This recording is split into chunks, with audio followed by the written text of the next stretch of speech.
We'll go so far as we please.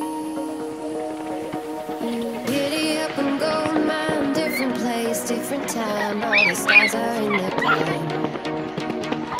Pastel trailer parks are so bright to hide the dark. All is quiet in the yard. Giddy up and go, stop the cars, turn the rust. You got no means for longer.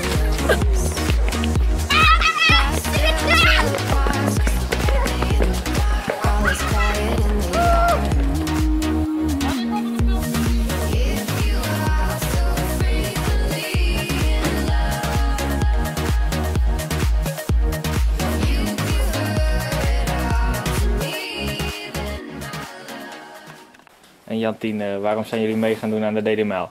Nou, ik heb er in eerste instantie veel over gelezen en het een paar keer op het nieuws gezien. En we zijn natuurlijk door Erwin benaderd.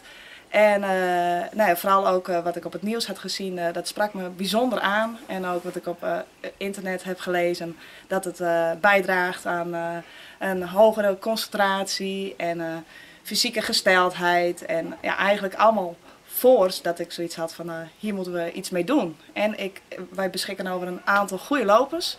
Kinderen die het heerlijk vinden om buiten te rennen, buiten te zijn. Dus dat was eigenlijk de eerste stap naar de DD-Mijl. En hoe was de reactie van de kinderen toen u het vertelde, dat jullie eraan mee gingen doen? Nou, de kinderen waren bijzonder enthousiast. En we zijn maandag, zou ik met ze lopen. Maar toen wij aan het wandelen waren, hadden ze de smaak direct al te pakken. Dus zijn ze vooruit volop gaan rennen. En ik zei, we doen hem even 1 keer. Maar er waren al diverse kinderen die liepen de route al 2 keer. Of die remden de route zelfs. Dus direct enthousiasme bij de kinderen. Ja. Nou, helemaal goed. En de ouders, heb je daar ook al nou ja, reacties van gehad? Nou, ik heb een aantal ouders gesproken. En die vinden dit ook een goed idee. En het team staat erachter.